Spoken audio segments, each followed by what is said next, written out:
So now students, we are coming on a very important topic called energy oscillation. Energy oscillations in an LC circuit. इसमें क्या होता है, first we charge a capacitor, हम capacitor को charge करते हैं और फिर हम इसे इंडक्टर के साथ लगा देते हैं, देखते हैं क्या होता है। ये देखिए हमने लगाया इंडक्टर के साथ, ये हमारा कैपेसिटर है। तो हमें जैसे आपको यहाँ आया, यहाँ प्लस साइन है, मर्जी से कहीं भी ले सकते हो। when inductor is connected across a capacitor,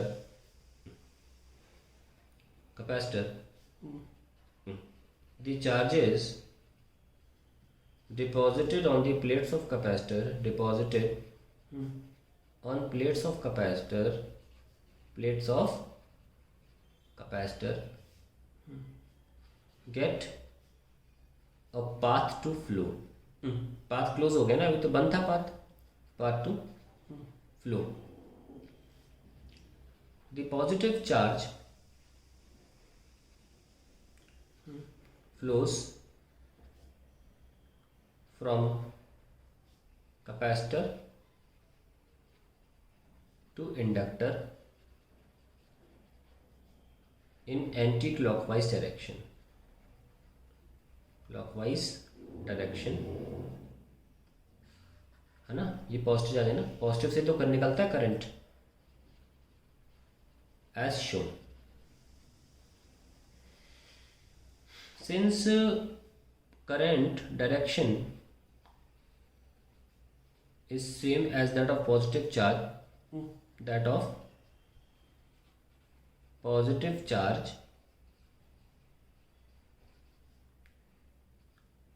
the current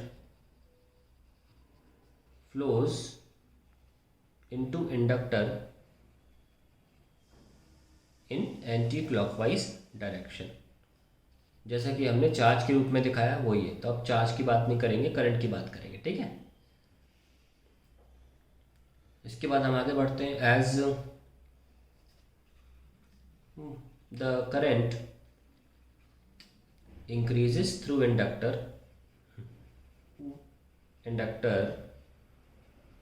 due to self induction,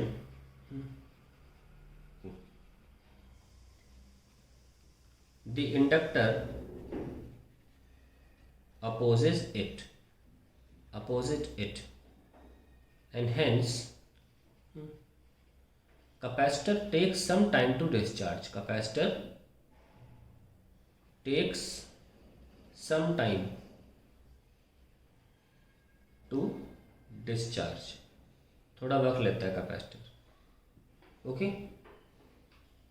आप आगे बढ़ते हैं।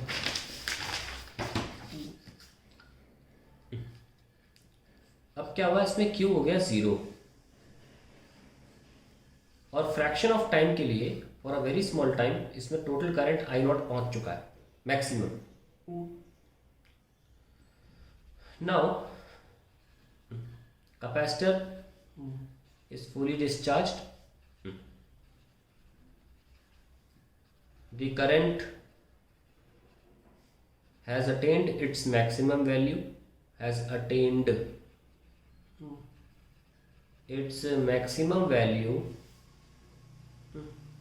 through inductor, and also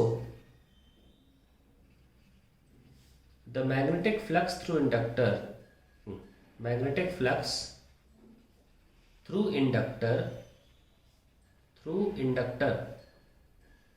is maximum। क्योंकि हम देख सकते हैं कि जैसे जैसे इसमें करंट आ रहा था, मैं एक इंटरमीडिएट डायग्राम दिखाता हूँ। ये इंटरमीडिएट डायग्राम है।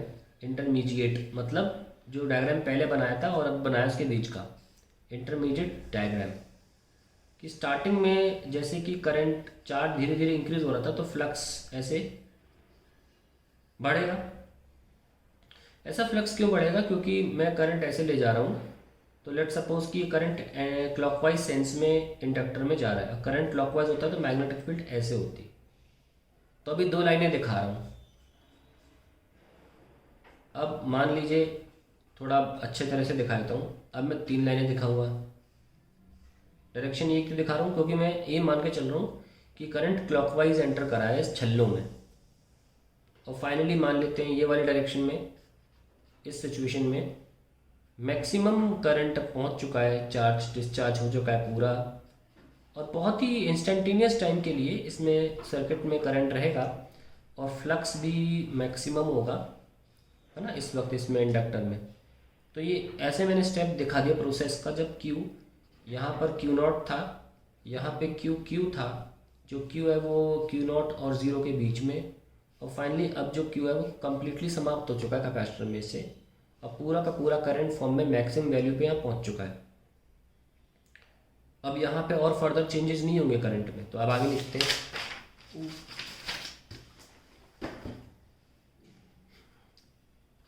No further charge flows and hence no further current increases through inductor, and also no further increase in flux। कौन सा flux? Magnetic flux. As there is no mechanism to maintain that flux, it begins to decrease। When flux decreases,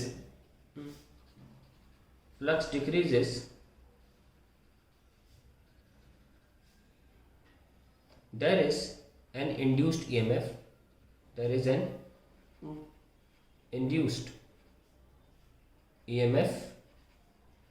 in inductor, and hence an induced current भी तो होगा EMF की वजह से, induced current. आइए देखते हैं। तो सिचुएशन क्या थी भाई? Q बराबर 0, मैक्सिमम फ्लक्स, ऐसी सिचुएशन थी ना। डायरेक्शन कहाँ थी? यहाँ।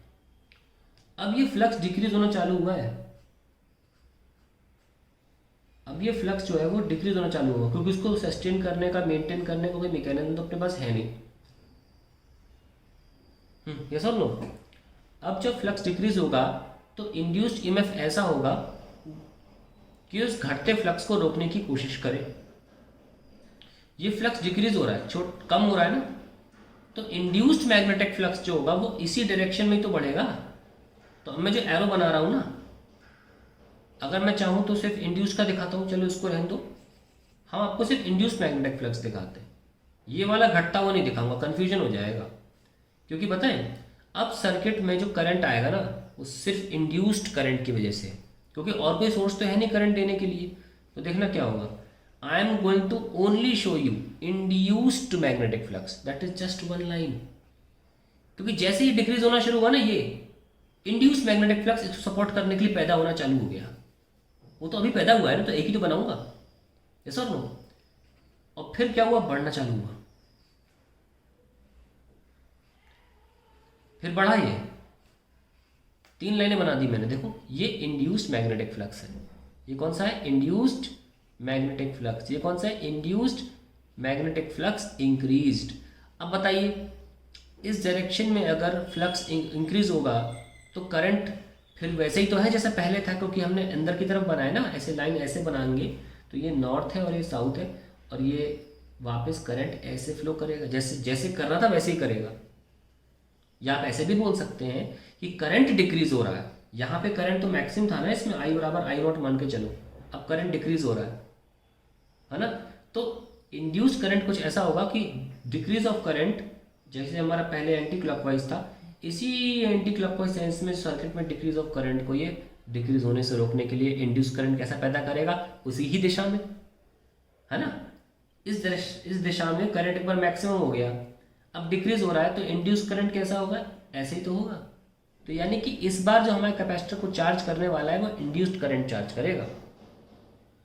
इसको लिख लेते हैं, क्या लिखा है यहाँ पे, there is an induced EMF in inductor and hence an induced current. Let's write this induced current now charges the capacitor again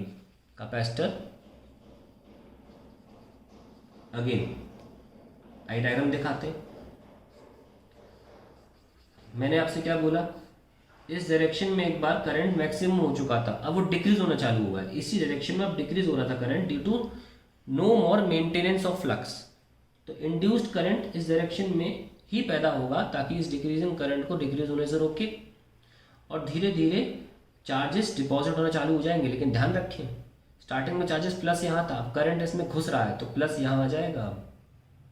तुमने क्या देखा, again and the capacitor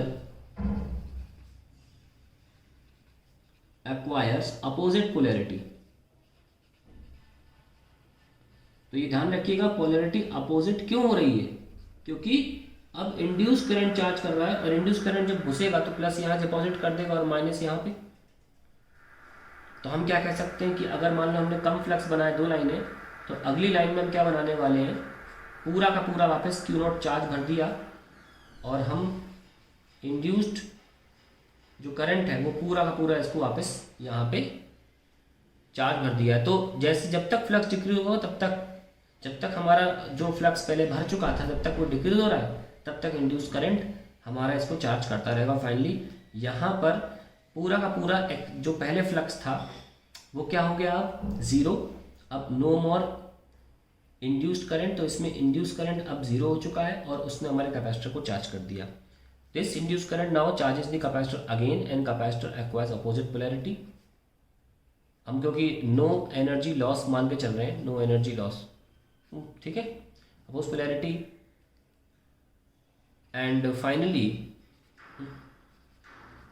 capacitor gets fully charged, capacitor gets fully charged. देखिए एक oscillation तभी होता है, जैसे मान लो पेंडुलम की बात करें, आपने मान लो पेंडुलम को यहाँ से छोड़ दिया, वो यहाँ से यहाँ जाएगा और फिर जब यहाँ आ जाए अपनी सिमिलर सिचुएशन में तब हम एक ऑसिलेशन पूरा मानते हैं, है ना। हमने कैपेसिटर को इस सिचुएशन में स्टार्ट किया था जब प्लस यहाँ पे था और माइनस यहाँ था। जब वापस वो ऐसी सिचुएशन में आ जाएगा ना कि जब प्लस यहाँ पे हो और माइनस, तभी मानेंगे एक ऑसिलेशन। तो इसको एक ऑसिलेशन ना माने आप, ये अभी 1/2 हुआ है केवल। अब दोबारा की डायरेक्शन बनाते थे हम, डायग्राम अगले पेज पे। ये हमारा कैपेसिटर है, ये प्लस था, ये इंडक्टर में कुछ भी नहीं बचा, सब कुछ दे दिया। अब वापस ऐसे आएगा। Now once again capacitor discharges and increases current through inductor, increases current through inductor. When capacitor fully discharged,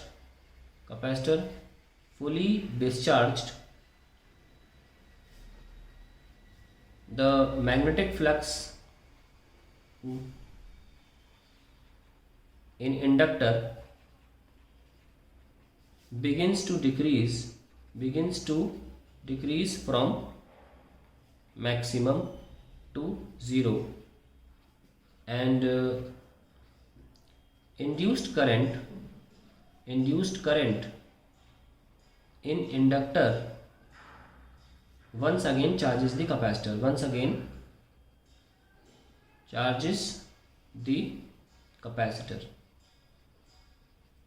तो हमने जो आगे की 2 प्रोसेस थी वो हमने छोटे में लिख डाली। हमने पहले 2 प्रोसेस को काफ़ी डिटेल में एक्सप्लेन किया है, पर आखिरी की 2 प्रोसेस को हमने काफ़ी डिटेल में लिखा है ना। तो इसको हम डायग्राम बना सकते हैं कि एक बार हम यहाँ आ गए तो यहाँ पर पूरा फ्लक्स हो गया। इसके बाद जो अगला स्टेप होगा वो ये होगा कि ये फिर से 0 हो जाएगा और यहाँ पर अब इस डायरेक्शन में फ्लक्स होगा मैक्सिमम, यस और नो। फिर थोड़ी देर के बाद ये अब वापस फ्लक्स डिक्रीज होना चालू होगा और इंड्यूस्ड फ्लक्स ही बनाऊंगा मैं, ताकि आपको पता चले करंट इस डायरेक्शन में अब डिक्रीज होना शुरू हुआ, तो इस डायरेक्शन में इंक्रीज होने के लिए इंड्यूस्ड मैग्नेटिक फ्लक्स जन्म लेगा। एक लकीर दिखाई मैंने, ये इंड्यूस्ड फ्लक्स है, इंड्यूस्ड फ्लक्स। क्योंकि अगर मैं ये वाला फ्लक्स दिखाऊंगा जो डिक्रीज हो रहा है, इसके भी एरो दिखाऊंगा, इसके भी एरो दिखाऊंगा, तो प्रॉब्लम होगी। ध्यान, दो एरो होते हैं, एक डिक्रीज हो रहा होता है जो कि पहले से मौजूद था, और एक इंड्यूस्ड फ्लक्स इंक्रीज हो रहा होता है। मैं सिर्फ इंड्यूस्ड फ्लक्स दिखाऊँ ताकि वो करंट दिख जाए, ये करंट ऐसे आ रहा है, और अब हमारा ये कैपेसिटर चार्ज होना शुरू हुआ और फाइनली ये अपनी प्रीवियस पोलैरिटी को अटेन कर लेगा। यहाँ पे इंड्यूस्ड फ्लक्स तब तक ही है, तब तक ये पुराना फ्लक्स डिक्रीज हो रहा है। यहाँ पर वापस Q बराबर Q0 पे आ जाएंगे हम, प्लस पोलैरिटी भी मार्क कर लेंगे। तो ये हमारी प्रोसेस पूरी मैंने ऐसे समझाई है। कैसा तो हम कुछ डायग्राम बना के आपको एनर्जी का ऑसिलेशन दिखाते हैं। पहले एनर्जी देख लेते हैं। हमको पता है कैपेसिटर में एनर्जी जो होता है इन कैपेसिटर वो हाफ CV² होता है। कैपेसिटर है हाफ एप्सिलॉन A/d और V होता है E/d का स्क्वायर। ये निकल के आएगा हाफ एप्सिलॉन E² AD। और अगर हम इसको AD से डिवाइड कर दे तो ये एनर्जी डेंसिटी हो जाती है कैपेसिटर में, और वो होती है हाफ एप्सिलॉन E²। तो हमने देखा कि energy in capacitor is in the form of electric field. और अगर हम इंडक्टर की बात करें वो क्या है, हाफ Li²। अगर हम L को देखें था क्या था, μ0 n² LA, और B जो B होता है μ0 Ni, तो I को लिख लीजिए B/μ0 n इसका स्क्वायर। तो ये निकल के आया था B²/2μ0 इंटू A/L। ये निकल के आता है सॉल्व होने के बाद। इसको भी हम इसके वॉल्यूम से डिवाइड कर दें, एरिया इंटू लेंथ, तो हमको मिलेगा B²/2μ0। तो हम ये कह सकते हैं कि energy in inductor is in form of magnetic field, हम ये बोल सकते हैं। तो अब हम देखें, नोटिस करें इन दोनों की एनर्जी के ऑसिलेशंस की बात करें तो पहले हमने डायग्राम बनाया था ऐसा, जब Q बराबर Q0 था, और फिर इंडक्टर बनाया ऐसा। यहाँ पे धीरे धीरे इंक्रीज होना चालू हो रहा है। इस वक्त जो एनर्जी सर्किट में है वो हाफ एप्सिलॉन E² है। हम सिर्फ पर यूनिट वॉल्यूम की बात करेंगे, एनर्जी डेंसिटी की फॉर्म में बात करेंगे। फाइनली हमारा Q जो है वहाँ 0 हो गया, और एनर्जी पूरी फिल जो इंडक्टर में हो गई वो हो गई B²/2μ0। उसके बाद दोबारा हमारे कैपेसिटर चार्ज हो गया पर अपोजिट पोलैरिटी से। यह तो 0 है, यहाँ प्लस प्लस मत कर लीजिए, ठीक है। और फिर से यहाँ पर जो एनर्जी थी वो हाफ एप्सिलॉन E² फॉर्म में आ गई, ठीक है। और फाइनली दोबारा हमारा कैपेसिटर डिस्चार्ज होता है, ये लीजिए। इसमें फिर एनर्जी हाफ B²/μ0 के फॉर्म में आ गई, है ना। और इसमें दोबारा फाइनली लास्ट स्टेप जो होगा वो होगा वापस कैपेसिटर का चार्ज होना। हम डायरेक्शन ऑफ करंट भी दिखा दें, पहले ऐसे होगा, कंटिन्यू होगा इसी फॉर्म में, फिर ऐसे होगा, कंटिन्यू होगा इसी फॉर्म में। और ध्यान रखें ये हमारा ऐसे था और ये हमारा इंड्यूस्ड था, इंड्यूस करंट है। ये चार्ज का करंट है, ये इंड्यूस करंट है मैग्नेटिक फील्ड वाला। ये फिर से चार्ज कैपेसिटर का करंट है, कैपेसिटर करंट। और ये अब ये क्या है, ये इंड्यूस्ड करंट है जो इंड्यूस्ड होता है। So now we have final step, that is once again a capacitor is charged and we have energy half epsilon E² के फॉर्म में। इसी को तो एनर्जी ऑसिलेशन बोलते हैं, यस और नो। कैसे एनर्जी ऑसिलेशन, इलेक्ट्रिक फील्ड के फॉर्म में टू मैग्नेटिक फील्ड, है ना। फिर मैग्नेटिक फील्ड फॉर्म से इलेक्ट्रिक फील्ड, फिर इलेक्ट्रिक फील्ड फॉर्म से magnetic field and back to electric field. That is called energy oscillations, just like a simple pendulum. देख लीजिए, potential energy to kinetic energy, kinetic energy to potential energy, है ना। Potential energy to kinetic energy पहला जोड़ा, kinetic energy potential energy दूसरा जोड़ा, potential to kinetic तीसरा जोड़ा, काइनेटिक टू पोटेंशियल चौथा जोड़ा। आप देख सकते हैं कि 4 फॉर्म में है। इलेक्ट्रिकल टू मैग्नेटिक फील्ड पहला जोड़ा, magnetic field to electric field दूसरा, electric field to magnetic field तीसरा, magnetic field to electric field चौथा। तो इस तरीके से एनर्जी ऑसिलेशन हो रहा है और हम इसकी फ्रीक्वेंसी भी निकाल सकते हैं। अब इसकी फ्रीक्वेंसी हम अगले वीडियो में निकालते हैं।